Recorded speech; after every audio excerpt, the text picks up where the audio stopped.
Aja Wilson didn't mince words on Caitlin Clark comments about white privilege. Gay NBA superstar Caitlin Clark has had her fair share of fans in every arena she has stepped foot in. Along the way, she also has a bunch of haters. After being the subject of cultural debates throughout her rookie season, the Indiana Fever superstar turned a lot of supporters into haters after she admitted to feeling privilege as a white woman. In December, Clark, who was the first overall pick in last year's WNBA draft, was named Athlete of the Year by Time magazine. In her interview with the magazine, she spoke about white privilege that fell her way as she entered the league and drove up the interest levels. "I want to say I've earned every single thing, but as a white person, there is privilege," Caitlin Clark told Time. Caitlin then went on to praise black women, saying, "A lot of those players in the league that have been really good have been black players. This league has kind of been built on them." Fast forward to February 2025, and Aja Wilson is now reacting to her words. The Las Vegas Aces superstar spoke at length about what Clark said during her own interview with Time magazine for their Women of the Year issue. "It's powerful to me," Wilson said of Clark's comments. Caitlin Clark and Angel Reese have been put in the forefront of the race debate. Caitlin Clark and Angel Reese were easily the top two most popular rookies during their first year in the league. Race has been introduced into the conversation ever since their college teams went head-to-head during March Madness.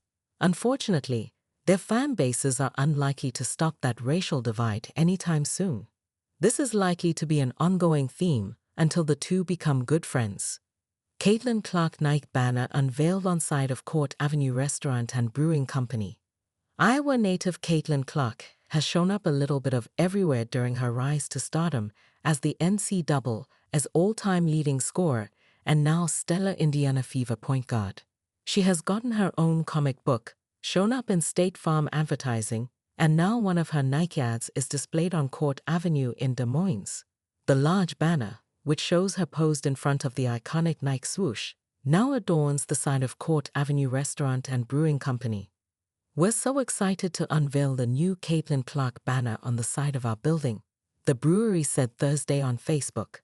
"Keep an eye out for special deals starting tomorrow. You won't want to miss it." The banner depicts an advertisement from the So Win campaign that Nike debuted during Super Bowl LIX, which included the following quote from Clark: "Athletes move the game forward, whether that's breaking records, changing how people see the sport, or just inspiring the next generation. It's not just about what happens on the court, but the impact that lasts way beyond it." Another quote from Clark: "The campaign uses addresses the growth of the WNBA. The game is evolving because athletes are willing to push boundaries. There's no one way to be great." Nike says the campaign is to combat the narrative that women can't stand out, can't have an attitude, can't deliver, can't fill stadiums, can't speak up, can't flex, can't make demands, can't show off, and can't break records. As the leading champion of sport for more than 5 decades, Nike has a starkly different perspective, offering a call to athletes across the globe: do it anyway and redefine the expectations of sport along the way, the brand said. Caitlin Clark's agent says it's not possible for WNBA to pay her a salary that matches her true value. Clark reportedly made $76,535 in her first year playing in the WNBA. Caitlin Clark's agent is reflecting on the WNBA star's value to the league. Erin Kane, who represents Clark, 23, under Excel Sports Management, pondered during an interview with ESPN. Will Caitlin Clark ever be paid by the WNBA what she's really worth to that league? "I don't think that's possible," Kane said. The Excel Sports Manager went on to explain that the Indiana Fever star is part of a larger player body that needs to be paid more by the WNBA. She should be recognized for what she has done and what she's brought to the league from an economic standpoint. It's as simple as that, Kane added. WNBA salaries have been a frustrating topic for the league and its players.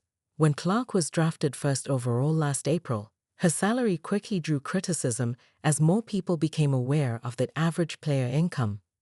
Related, Caitlin Clark's boyfriend Connor McCaffrey shares sweet post for WNBA star on Valentine's Day.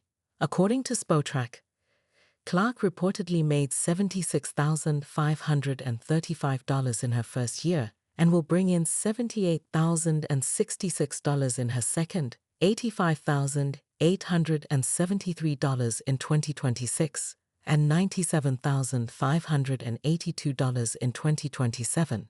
In total, she will earn $338,056 during her first 4 years in the league. That same month, the WNBA star signed a deal with Nike for a reported $28 million over 8 years, which would make it the largest ever for a WNBA player. Never miss a story. Sign up for People's free daily newsletter to stay up to date on the best of what PUPL has to offer, from juicy celebrity news to compelling human interest stories. And when the new Women's 3x3 Basketball League Unrivaled attempted to get Clark to play, they reportedly offered her $1 million plus equity stake in the team, though she ultimately declined the offer. When Unrivaled concluded on February 14, Minnesota Lynx star Napheesa Collier addressed the difference in her salary after winning the largest one-day prize in women's basketball history, a $200,000 payout. "My entire WNBA salary is what I just got in 30 minutes of playing one-on-one, which is insane to even say," Collier, 28, said, according to ESPN. Related, Caitlin Clark spills the details on hanging out with Taylor Swift during Chiefs game. "We had so much fun." According to ESPN, Unrivaled players earn an average salary of more than $220,000 during the 8-week season, which is close to the maximum base salary in the WNBA. When Clark was invited to participate in the NBA's three-point contest at All-Star Weekend on Feb 15, the WNBA star reportedly turned down the offer in an attempt to draw more interest in the WNBA's upcoming All-Star events. According to Shams Charania of ESPN, Clark wants her first three-point contest to be at WNBA All-Star in Indianapolis this summer, rather than the NBA's.